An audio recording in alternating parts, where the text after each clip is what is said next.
Bonjour à tous, c'est toujours le frère Zulu là dans l'émission dans la révélation cachée de la parole de l'Oba. Je rends grâce à Dieu, le créateur du ciel et de la terre, de toute forme de vie selon lui, de toute existence, de ce qu'il est grand, glorieux et terrible.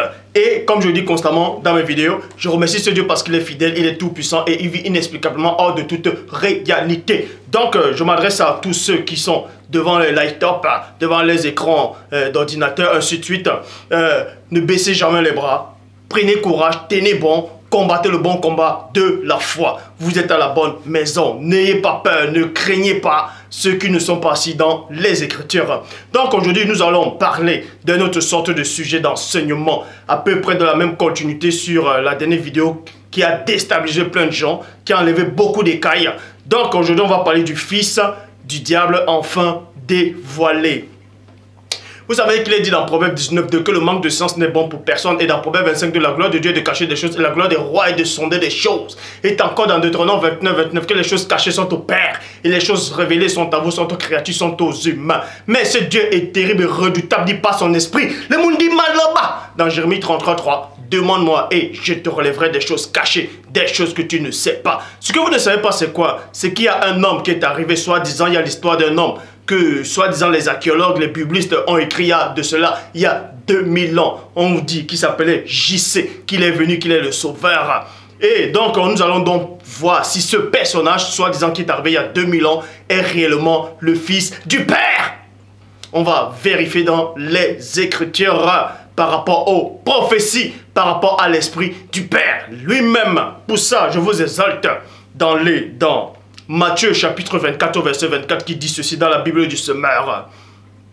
Dans la Bible du semeur, de faux Christ surgiront, virgule. Je m'arrête dans la virgule et j'entre dans les profondeurs. La parole vous dit ici qu'il y aura des faux Christ qui vont surgir. Mais vous devez remarquer que le Christ biblique, je dis encore, le Christ biblique, c'est le vrai Christ. Mais l'image qu'on vous présente là, actuellement, de ce Christ blanc aux yeux bleus, c'est un faux Christ. Lui là, il n'est pas venu, en tout cas, je le dis encore, je répète, je pèse mes mots, le vrai Christ n'est pas venu il y a 2000 ans. Je vais vous le démontrer, on va vous le démontrer par l'Esprit du Père, que les apôtres ont reçu dans Jean 20:22. Mais je dis encore, le Christ biblique, c'est-à-dire qui parlait, était le vrai Christ, mais nulle part, il n'y a aucun document dans l'histoire, même dans la Bible, ne dit pas que Christ est arrivé il y a 2000 ans. Donc, l'image que Maman Kato vous présente là, c'est donc quel Christ? Pour ça, je dis encore dans Matthieu 24:24, Bible du semeur, de faux Christ surgiront, de faux Christ. Remarquez ici là, qu'il est dit que de faux Christ, dans le pluriel, c'est plusieurs Christ qui vont venir. Dans la Bible second 21, des faux messies, on parle des faux messies, et dans la Bible de l'épée, c'est les faux oints. Donc on compare, c'est la même chose, c'est-à-dire quand on dit les Christ, les messies et les oints sont dans la même catégorie, donc on parlait d'une seule et même personne, c'est-à-dire qui tirait de la même racine, c'est le même titre en fait. Or, dans Psaume 105 au verset 15, dans la Bible de la Colombe, il est dit ceci, ne touchez pas à mes oints, ne touchez pas à mes oints. Et dans la Bible Shura qu'il est dit, ne touchez pas à mes messies. C'est pour ça que Christ, en tout cas le vrai premier-né, a fait expressément comprendre à ses apôtres, et Képha, Pétro et Pierre étaient là. Il dit, ne vous laissez pas séduire, car de prétendus faux Christ, des faux messies, des faux oints vont apparaître. Pourquoi il dit des faux? Parce qu'il sait que dans l'ancienne alliance, dans les temps jadis, il y avait aussi des vrais Christ, c'est-à-dire selon le Père, comme je vous l'ai démontré déjà, il y avait des vrais oints, puisque la parole de Dieu dit, dans Psaume 105, verset 15, ne touchez pas à mes oints, ne touchez pas à mes messies, vous voyez, ne touchez pas à mes consacrés. Donc, pour ça, je vais dans Jean, chapitre 4, au verset 25, qui dit, Christ a eu une conversation, il a changé les mots des phrases avec une femme, la femme samaritaine. Bon, la femme samaritaine lui dit ici, la femme lui dit 2 points, je sais que le Messie doit venir, celui qu'on appelle Christ. Quand il sera venu, il nous annoncera toutes choses. Cette femme-là savait néanmoins cette loi, cette prophétie qui disait que le Messie devait arriver, le loin du Père devait arriver, le messager du Père spécial devait arriver. Mais elle savait aussi qu'il y avait plusieurs Messies. Elle savait néanmoins qu'il y avait plusieurs Christ. Elle savait néanmoins qu'il y avait plusieurs oints. C'est pour ça qu'elle précise à Christ, au premier-né dit ici, je sais que le Messie doit arriver. Je sais que loin doit arriver. Je sais que cet homme-là qu'on attend doit arriver. Celui qu'on appelle Christ, quand il sera arrivé, il nous annoncera toutes choses. Remarquez que cette femme-là, premièrement, a eu une révélation. La première révélation, c'est quoi? C'est dans le verset 19 de Jean 4. Elle dit, Seigneur, virgule, lui dit la femme, je vois que tu es prophète. Point, je vois que tu es prophète. Donc elle a reconnu que Christ était un prophète. Elle a vu, elle a senti une puissance qui se dégageait en cet homme-là. Que cet homme-là, la façon dont il est habillé, la façon dont il parle, l'aura qu'il avait ne pouvait être qu'un prophète venant du Père. Parce qu'il est dit dans Jean 6, 45. Il est écrit dans les prophètes 2 points. Ils seront tous enseignés de Dieu. Ainsi, quiconque a entendu le Père et a reçu son enseignement, viens à moi. Donc vous allez reconnaître que cet homme-là, c'est un authentique prophète, que le Père a mandaté. Elle a dit, je vois que tu es un prophète. Je vois que tu es un prophète. Mais elle n'avait pas néanmoins la révélation par rapport au Messie, à ce messager spécial qui devait arriver. Le Christ. C'est pour ça qu'elle dit, nous savons qu'un Christ va venir. Que le Christ va venir. Que le Messie va venir. Celui qu'on appelle Christ. Quand il sera venu, il nous annoncera toutes choses.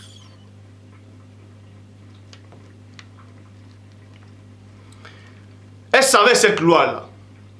Parce qu'il est dit dans Deutéronome 18, 15, dans la Bible, dans la tradition King James française. Le Seigneur ton Dieu te suscitera un prophète comme moi, du milieu de toi, d'entre tes frères, et vous l'écouterez. Vous l'écouterez. Donc, on savait qu'il y a eu plusieurs prophètes qui sont déjà arrivés dans l'Ancienne Alliance.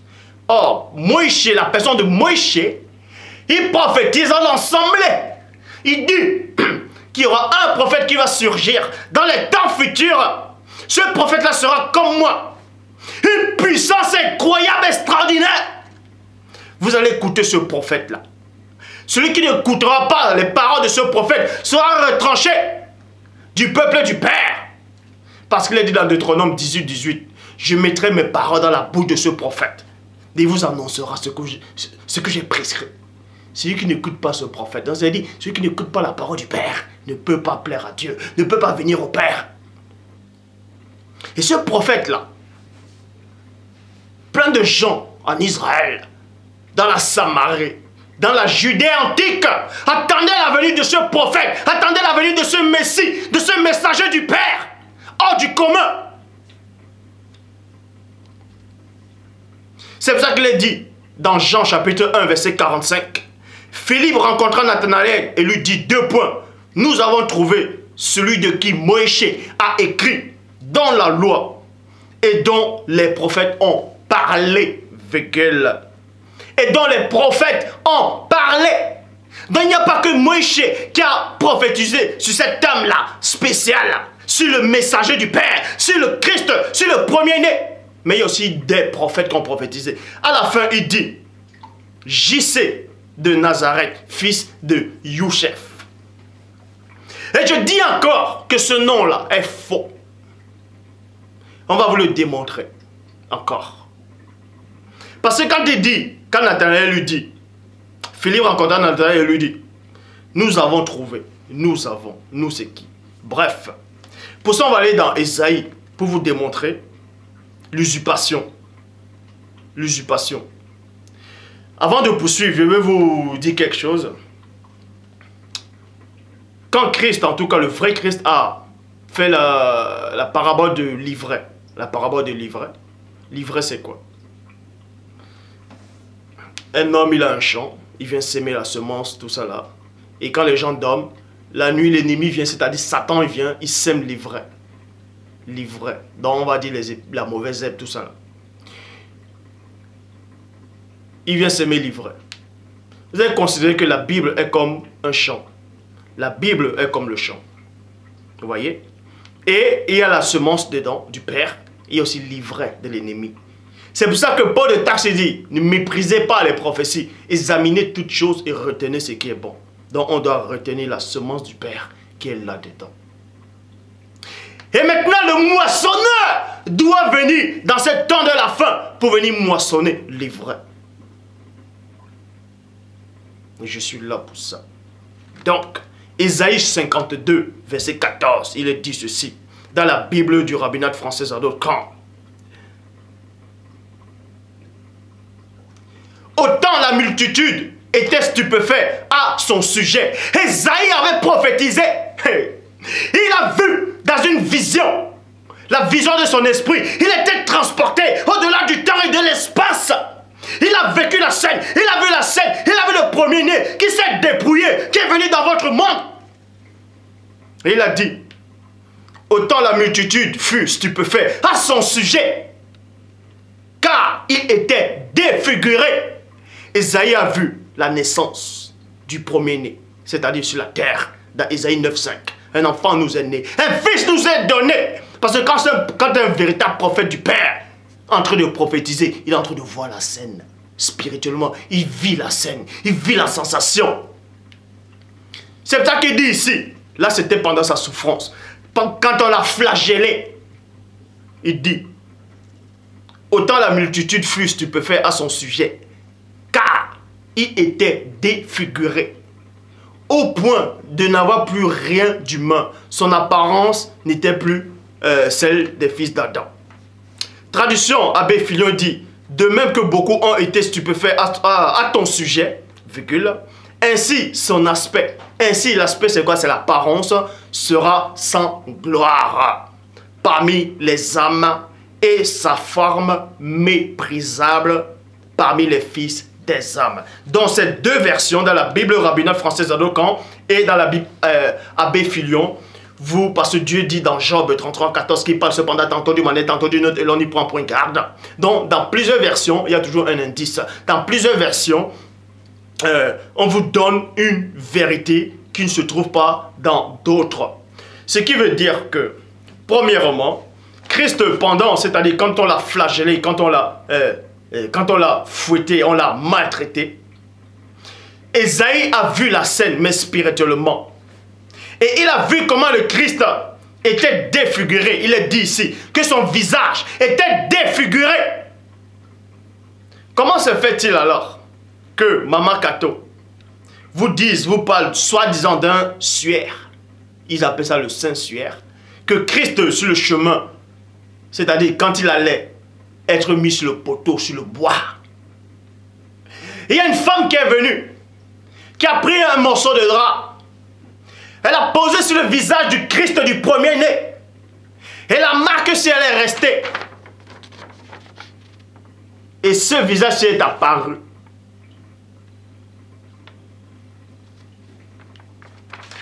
Ce visage est apparu. Or, quand vous voyez tous ces gens qui sont déracinés, qui téléchargent les vidéos de ce faux Christ sur la croix, blanc aux yeux bleus, on montre un personnage qui est sur la croix, avec une couronne d'épines, il y a juste un petit sang qui coule là, comme une sueur, et tout le visage est intact. Or, Ésaïe le prophète ne dit pas ça. Quand Ésaïe était transporté par le Mundi Maloba, quand il a vu le visage du Christ, il n'a pas reconnu. Il a dit son visage était défiguré. Comment le visage de quelqu'un est défiguré? Mais on le représente néanmoins sur le bois, avec un bon visage. Il y a juste un petit sang qui coule là. Donc, les gens qui ont reproduit ce Christ-là, que vous adorez, que vous avez accepté, les gens qui ont reproduit ce Christ-là sur la croix, avec un petit sang, dont ils vont faire le business, ils vont vendre les posters en Afrique. Vous voyez ceux qui sont là déracinés, qui ne connaissent plus les histoires, ils acceptent ça. JC, n'importe quoi. Voilà. Ésaïe, c'est pas ça qu'Ésaïe dit dans sa prophétie. C'est pas ça que le Mundi Maloba a révélé à Ésaïe, le prophète. Et aucun de vous n'atteint la cheville d'Ésaïe.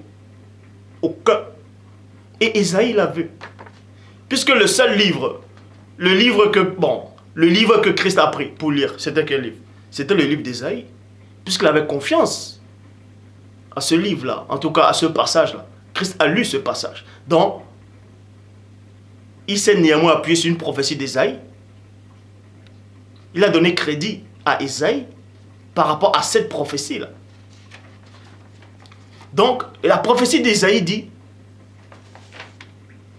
dans Ésaïe chapitre 52, verset 14, que le visage du Christ était défiguré.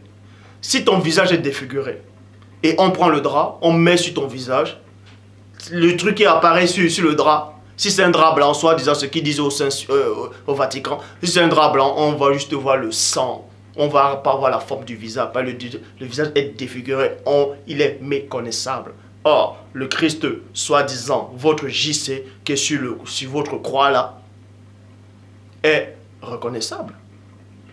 Et c'est le même visage qu'on voit là. C'est ce visage là qu'on voit.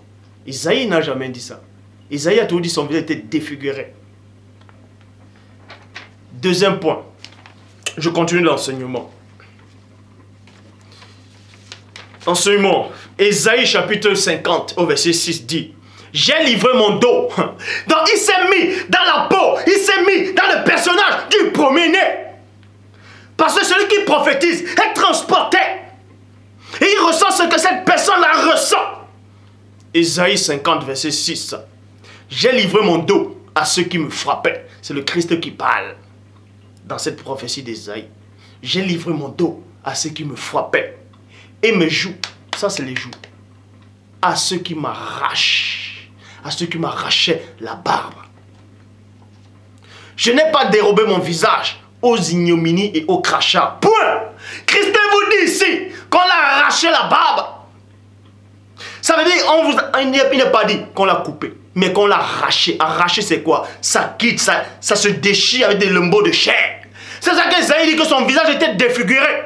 Comment se fait-il qu'on représente un Christ qui a toujours la barbe, même sur votre fausse croix là, avec un petit sang qui coule là?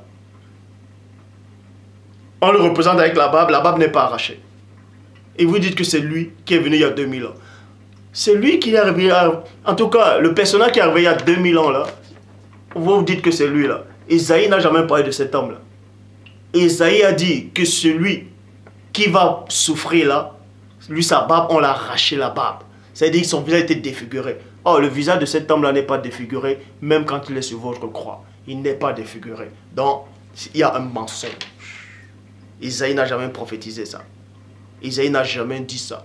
Qu'il y aura un homme sur la croix avec la barbe, sans que son visage soit défiguré.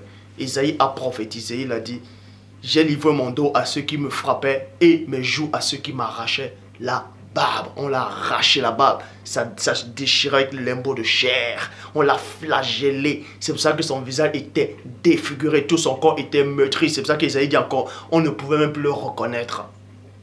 On ne le reconnaissait plus. Oh, vous voyez toujours, je dis encore votre... C'est ça là, il est sur votre croix. Pas percé là, on voit le sang qui coule là. Un peu là, on voit le sang. Et tout le reste, on voit juste un petit sang qui coule là. La barbe elle est intacte. Et on voit les abdos. Mais en tout cas, quand Isaïe a été transporté dans les visions divines par rapport au personnage du vrai Christ, quand Isaïe a vu le vrai Christ dans ses souffrances, ce n'est pas ce personnage qu'il a vu. Vous voyez? Parce que Satan a usurpé. Il vous a démontré, Satan vous a montré autre chose qu'Isaïe avait vu. Et là, vous avez accepté ça. Et c'est pour ça que Christ dit qu'il y aura des faux Christ qui viendront et vont vous séduire. Et ceux-là, ils sont venus, ils vous ont séduit. Parce que Christ à aucun moment n'a été ainsi. Donc, faites attention. Je repars. Donc, je repars. Ésaïe 53, verset 2. Il n'avait ni beauté, ni éclat pour attirer nos regards. Virgule. Et son apparence n'avait rien pour nous plaire. Donc, vous dit cela, que Christ, quand il était sur la terre, il n'avait ni beauté. Parce qu'on dit que Moïse était beau. Absalom était beau, tout ça là. Bref, on vous dit néanmoins que Christ n'avait ni beauté. Bon, vous devez comprendre ici là que quand on dit que Christ n'avait ni beauté, ça ne veut pas dire qu'il était laid. Donc faites très attention quand vous lisez. Faites très attention. On va bien lire, on va vous expliquer. Il n'avait ni beauté, virgule, ni éclat pour nous plaire, pour attirer nos regards. Ésaïe n'a jamais, quand Ésaïe prophétique, quand il dit nos regards, Ésaïe ne se compte pas lui. Il se mettait à la place, il se mettait dans la peau des gens qui voyaient Christ à ce temps-là. C'est ce qu'on appelle la prophétie. C'est ce qu'on appelle entrer dans la chair de quelqu'un quand on prophétise. Ésaïe dit encore, il n'avait ni éclat, ni beauté, ni éclat pour attirer nos regards. Et son apparence n'avait rien pour nous plaire. Donc c'est les gens qui étaient à cette époque-là qui ont considéré que le vrai Christ n'avait pas de beauté. Oh, Christ était beau. Isaïe n'a jamais dit que Christ n'était pas beau. Mais il disait néanmoins ce que les gens là ressentaient quand les gens voyaient Christ. Est-ce que vous comprenez? Donc faites très attention quand vous lisez. Donc les gens qui ont vu Christ à cette époque-là ont considéré que Christ n'était pas beau, qu'il n'avait pas d'éclat, son apparence n'avait rien pour les plaire à eux. Pourquoi? Parce que Christ était noir. Et il méprisait les noirs à cette époque. Je vais vous le démontrer. Cantique des Cantiques, chapitre 1, verset 5, il dit quoi? Je suis noir, virgule, mais je suis belle. Dans le verset 6, je vais vous démontrer que c'était rajouté. Le verset 6 dit ceci. Ne regardez pas, parce que je suis noir. Le soleil m'a brûlé. Comment se fait-il que un homme de couleur, on va mettre les mots sur les mots sur les mots, un blanc, vous voyez, un blanc qui va même naître en Afrique, un frère blanc qui va naître en Afrique, ou une sœur blanche qui va naître en Afrique, même s'il fait 58 degrés de chaleur, elle ne pourra pas noircir. Elle ne deviendra pas noire. Ce n'est pas possible. Donc arrêtez de délirer complètement. Certes, elle va bronzer. C'est pour ça que quand vous lisez la Cantique des Cantiques, dans d'autres versions, on dit « Ouais, je suis bronzé ». Vous voyez que quand on dit « je suis bronzé », c'est pour ça que mes frères se sont irrités contre moi. Ça n'a pas de sens. Pourquoi ça n'a pas de sens? Pourquoi? Ça, c'est Jérémie 8.8, la plus mensongère du script. Dieu vous aime beaucoup, il va vous ouvrir l'intelligence pour comprendre. Bon, je relis. Cantique des Cantiques, chapitre 1, verset 5. Je suis noire, mais je suis belle. Fille de Jérusalem, tout ça là. Verset 6. Ne me regardez pas parce que je suis noir, car le soleil m'a brûlé. Donc, on va vous faire comprendre que on veut vous faire croire que cette femme-là, Jérusalem, était une blanche. Et que quand le soleil l'a brûlée, elle est devenue noire. Et ses frères se sont irrités à cause de sa couleur. Donc, elle avait perdu sa beauté. Donc, elle n'avait plus rien pour plaire à sa famille, à les fils de à les enfants de sa mère, de ses parents. À Jérusalem, à tous les gens de Jérusalem, elle n'avait plus de beauté, puisque le soleil avait effacé sa beauté, son éclat. C'est en cela où on dit dans Ésaïe chapitre 50 au verset 6, plutôt dans Ésaïe 53 verset 2, il n'avait ni éclat, ni éclat. Parce que ni éclat, c'est quoi? Ni éclat pour attirer nos regards, et son apparence n'avait rien pour nous plaire. Parce que Christ était noir, le vrai Christ était noir. Donc à cette époque-là, je dis encore, le Christ qui est arrivé il y a 2000 ans, c'est un faux Christ. Christ n'est pas arrivé il y a 2000 ans. Ésaïe a contredit cela. Le Christ qui est, bon, le Christ qu'on vous présente qu'il est arrivé il y a 2000 ans, c'est celui-là. Ésaïe n'a jamais parlé de ce personnage-là, avec la barbe, tout ça. Ésaïe a dit qu'il était défiguré. Je ne vois pas pourquoi on représente ça là. Regardez les longs cheveux. Bref, on va y arriver. Donc, supposons un peu qu'on enlève la version qui dit je suis noir, on accepte la version qui dit je suis bronzé. Que je suis bronzé, ne regardez, je suis bronzé mais je suis belle. Fille de Jérusalem, ne prenez pas garde à mon teint bronzé. C'est le soleil qui m'a bronzé. C'est pour ça que les frères, c'est pour ça que les enfants de ma mère, tout ça là, se sont fâchés contre moi. Ça ne tient pas la route. Pourquoi ça ne tient pas la route? Bon, on parle ici des gens de Jérusalem qui habitent à Jérusalem. Et on vous dit qu'il y avait une fille, elle était belle. Mais le soleil l'a noirci. Bon, on va dire le soleil l'a bronzé. Ça veut dire que sa famille, et forcément, selon ce qu'on veut nous faire croire, sa famille aussi était des blancs. Comment se fait-il que vous habitez dans une ville, le soleil vous brûle que vous-même, le soleil te brûle toi-même, alors que tu as des frères, toi tu es blanc ou blanche, le soleil va te bronzer. Et tes autres frères, pourquoi le soleil ne les touche pas? Aussi forcément ils vont te bronzer. Aussi doit être bronzé puisque le même soleil qui brûle tout le monde. Donc, quand on dit le mot bronzé là, ne tient pas la route. On enlève ça directement. Ça ne tient pas la route. Le mot bronzé n'a pas lieu d'être. C'est noir. Et le soleil ne peut pas noircir un blanc. Même s'il vit dans une chaleur de 50 degrés. Le soleil ne va pas le noircir. Il ne va pas le noircir. Il va être bronzé, mais il ne sera pas noirci. Or, la bonne version dit ici, je suis noir et je suis belle, fille de Jérusalem. Mais maintenant, quand on dit ne prenez pas ne prenez pas garde à mon teint sur le soleil qui m'a noirci, ce n'est pas vrai. Le soleil ne peut pas noircir quelqu'un. Le soleil ne noircit pas. Ça va bronzer. Puisque la preuve, quand il y a la canicule, les gens sortent. Ils vont bronzer. Moi, je suis allé au Mali. Je suis allé au Mali. J'ai vu des blancs au Mali. Et je vous dis qu'il fait chaud au Mali. C'est pas possible. J'ai vu des blancs au Mali qui bronzaient, mais ils ne pouvaient pas être noirs. Un blanc, il aura beau bronzer. Il ne pourra jamais avoir ma couleur-ci, là. Il ne peut pas avoir cette couleur-ci, là. Même s'il bronze n'importe comment, il n'aura pas la même couleur que j'ai, là. Donc, arrêtez de délirer. Arrêtez de délirer. Le bronzer dans Cantique des Cantiques n'a pas lieu d'être. C'est complètement faux. C'est complètement faux. Les autres expressions, c'est complètement faux. Le bon thème ici, c'est « je suis noir et je suis belle ». Donc, on considère ici que le noir n'avait pas de beauté. C'est pour ça qu'on a dit que Christ n'avait pas de beauté. Pour attirer les regards. C'est pour ça qu'on a modifié, on a mis ça là. Parce que pour eux, ça c'est la beauté. Ils ont modifié. Regardez, avec la barbe. Vous pouvez même regarder sur Google. Vous voyez, vous tapez JC sur la croix.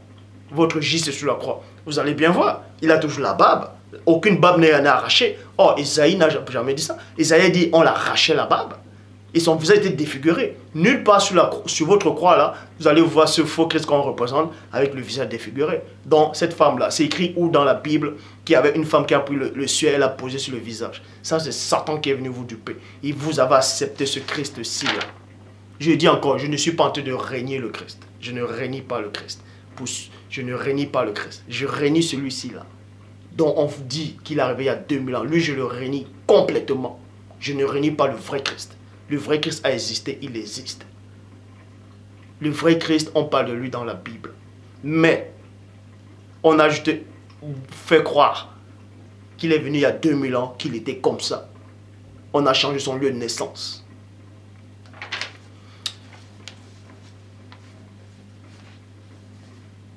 Bon, on vous dit ici, là, ne regardez pas parce que je suis noir. C'est le soleil qui m'a brûlé. On sait que c'est faux, ça ne tient pas la route. Les enfants de ma mère se sont mis en colère contre moi. Les enfants de sa mère sont mis en colère contre elle parce qu'elle était noire. Comment se fait-il que les enfants de sa mère vivent dans la même ville? Il y a le soleil qui sort, ça ne boule pas, ça ne va pas bronzer les autres, mais ça va juste bronzer la sœur. Mais ça ne tient pas la route. Daniel, chapitre 7. Daniel, chapitre 7, au verset 9. Daniel aussi, qui était le bien-aimé, on l'appelle aussi le fils de l'homme. Il avait une vision divine. Il dit, pendant que je regardais, on plaçait des trônes et l'ancien des jours s'assit. L'ancien des jours, c'est le Christ. L'ancien des jours s'assit. Son vêtement était aussi blanc que la neige. Que la neige. Vous voyez? Et les cheveux de sa tête, pareil. Quand on dit pareil, on n'a pas dit semblable, mais pareil. Ça veut dire c'est identique. Ses cheveux de sa tête étaient pareils à de la laine pure. La laine pure, c'est quoi? C'est pas du mouton, c'est comme du coton, comme ça là. C'est crépus. C'est crépus. On vous dit ici là que Daniel aussi a eu une vision. Il a vu le Christ. Hein. Il est entré dans une vision divine. Il a vu le Christ avec des cheveux crépus. Les cheveux crépus. Daniel n'a jamais vu un Christ avec les cheveux comme ça. Non. Il n'a jamais vu ça. Il n'a jamais vu ça. Donc, Satan vient contredire Isaïe et Daniel sur le Christ qu'ils ont vu dans une vision. Christ avait des cheveux crépus, les cheveux des blacks, afro. Ce sont les poils du mouton, les cheveux crépus. C'est ça qu'il avait. Ça, il n'avait pas ça. Ça, il n'avait pas ça. Il n'avait pas ça. Donc, c'est un mensonge. Le Christ qui avait il y a 2000 ans, c'est lui là. C'est celui qu'on vous a présenté. Et son visage là vient de ça. César Borgia. Vous voyez la ressemblance? Vous voyez la ressemblance? Vous voyez? C'est pendant le concile de Nicée. C'est après tout ça. Ils ont tout chamboulé. Ils ont modifié. Voilà. César Borgia. César Borgia. C'est ça. Il a usurpé le fils du Père qui est venu. On vous a fait croire que c'est lui. Vous avez accepté l'image. Et maintenant, les noirs qui ne réfléchissent pas, qui n'ont pas de... qui n'ont aucune notion spirituelle, disent qu'il soit noir ou blanc, ça n'a aucune importance. Donc, ce que Esaïe, lui, il a vu, il décrit une scène, on enlève cette scène-là, on remplace cette scène-là par ça. Des noirs qui ont été colonisés spirituellement, mentalement, intellectuellement, disent que ça n'a aucune importance, la prophétie que le Saint-Esprit a donnée à Esaïe. Ce que Daniel lui-même il a vu, parce que le Saint-Esprit a permis qu'il puisse avoir cette faculté de franchir le temps et l'espace. Des noirs qui n'ont aucune connaissance viennent y dire non, ça n'a aucune importance qu'il soit noir ou blanc, c'est la foi qui sauve. Mais si la foi sauve, pourquoi alors dans Daniel il est précisé qu'il avait ses cheveux étaient comme de la laine pure? La laine pure, ça veut dire quoi? C'est les poils du mouton qui n'ont pas été travaillés, donc c'est naturel, c'est crépus. Il précise ça pourquoi? Pourquoi il a précisé si c'est pas important? Donc, c'est pour ça qu'il a dit dans Deutéronome 23, verset 3, dans la Bible des peuples, le métis, je dis bien encore, le métis, pour ceux qui pourront dire, vous voyez des femmes qui n'ont aucune connaissance, qui disent, ouais, ils ont vu le Christ il était comme un maghrébin, il était, bref, d'autres vont dire, il était métissé, il était basané, tout ça. C'est faux, puisque Deutéronome 23, verset 3, dans la Bible des peuples dit, le métis non plus n'entrera pas dans la communauté de Yahvé. Point. Même à la 10e génération, il est inclus de la communauté de Yahvé, de Yahweh, de Elohim. Vous voyez, donc Christ, on vous a démontré qu'il ne pouvait pas être ça. Parce que Esaïe n'a pas vu ça. Et Daniel non plus. Et de deux, si ça vous dérange, vous allez dire, ah, il était métis, il était basané. Deutéronome 23, verset 3, la Bible des peuples, vous dit que c'est faux.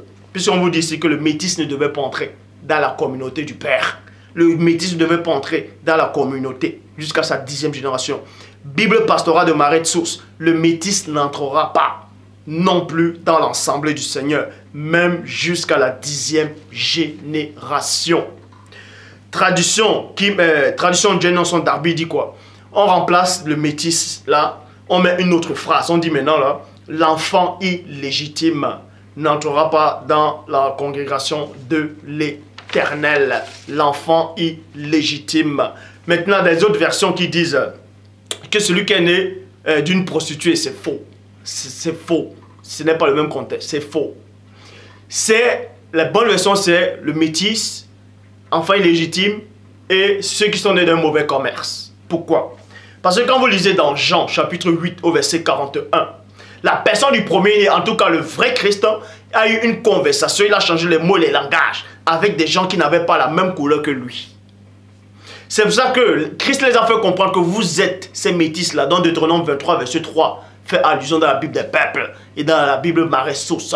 C'est vous là qui êtes né de l'union interdite. C'est vous là qui êtes né d'un mauvais commerce. Dans Genèse chapitre 6 au verset 1 à 2. Lorsque les hommes ils commençaient à se multiplier sur la surface de la terre et que les habitants du ciel vu que les filles des hommes étaient belles, ils ont pris pour femmes parmi toutes celles qu'elles choisissent. Vers dans le verset 4, les Néphilim étaient sur la terre en ce temps-là d'après que les habitants du ciel furent venus vers les filles des hommes et qu'elles aient eu donné des enfants. Livre des secrets des Nord chapitre 18 au verset 3. Ils ont apporté l'anarchie et le métissage. Et c'est en cela où Deutéronome 23 verset 3 dans la Bible des peuples dit: le métis n'entrera pas dans l'assemblée du Père. La deuxième version dit de l'Éternel, de Yahvé, de Yahweh. Et Christ dit ici, il connaissait cette loi-là. C'est pour ça que ces gens-là n'ont pas aimé sa couleur. Ces gens-là l'ont méprisé, on dit, il n'avait pas de beauté, il n'avait pas d'éclat, il n'avait rien pour nous plaire. Christ était beau, je vous le dis, d'arrêter de lire. Vous lisez mal, vous dites, ah, Isaïe a dit que Christ n'était pas beau. Isaïe n'a pas dit ça de lui-même. Il disait ce que les gens là pensaient quand ils voyaient Christ. Arrêtez de délirer. Donc, on vous dit ici, Christ a eu une conversation avec ces gens-là qui se faisaient passer pour des juifs, pour des vrais juifs. Parce que eux, c'était des métis. Ces juifs-là, c'était des métis. C'était des métis. Et il y avait aussi des blancs.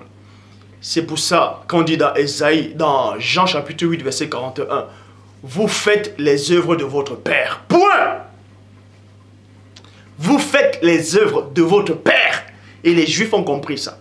En tout cas, ceux qui étaient en face de Christ ont compris ce que Christ disait. Et il dit, répondre quoi à Christ? Il lui dit 2 points. Nous ne sommes pas des enfants illégitimes. Nous ne sommes pas des enfants illégitimes. Donc, pourquoi ils n'ont pas dit à Christ que nous ne sommes pas des métis?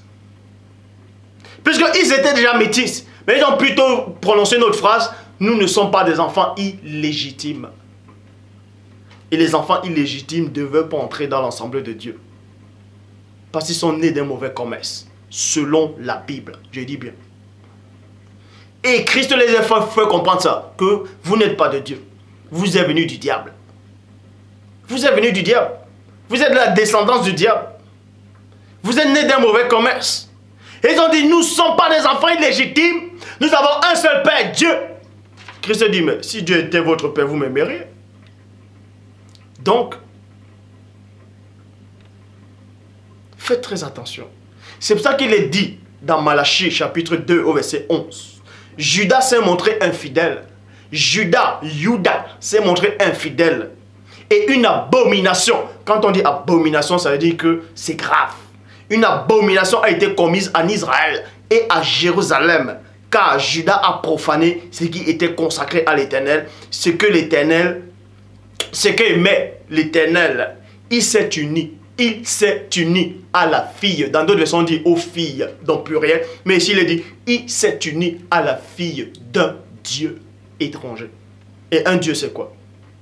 Dans la Bible, quand on dit un Dieu, c'est quoi? Ce sont les anges, non? Soit les anges dessus, soit des anges. Donc, on vous dit ici, là, qui s'est uni à la fille d'un Dieu. Donc, pour vous dire qu'il s'est uni à la fille d'un ange. Osée, chapitre 5, au verset 7. Ils ont été infidèles à l'Éternel, car ils ont engendré des enfants illégitimes. C'est pour ça que Christ dit dans Matthieu 24, verset 5. Car plusieurs viendront sous mon nom, disant, c'est moi qui suis le Christ, et ils séduiront beaucoup de gens. Et ils séduiront beaucoup de gens. Et lui, là, il est venu. En tout cas, on vous fait croire qu'il y a un personnage qui est venu. On l'a donné cette femme-là, et il vous a séduit, il vous a dupé. Il vous a dupé. Ils ont modifié les évangiles. Ils ont modifié les épîtres. Ils ont fait croire que celui qui confesse pas JC, le nom de JC, celui qui dit pas que JC est le Christ, celui-là est l'antéchrist. Et vous avez accepté. Ils ont tout modifié dans le concile de Nicée. Maintenant, vous n'avez pas de cerveau pour réfléchir. Vous n'avez pas l'esprit de discernement. Vous n'avez pas de mundi manoba pour vous éclairer. Vous dites que je délire. C'est vous qui êtes en train de... Vous êtes dans la perdition avec ça, là, avec ce personnage-là. Il vous a tous dupé dans votre cœur. Il est devenu Dieu dans votre cœur. Vous osez dire que Dieu est descendu sur la terre. Il a pris cette forme-là. Il s'est fait tuer sur la croix. Vous ne savez pas le blasphème que vous êtes en train de préférer n'importe quoi. Dieu est descendu là pour l'apparence humaine. Blasphème.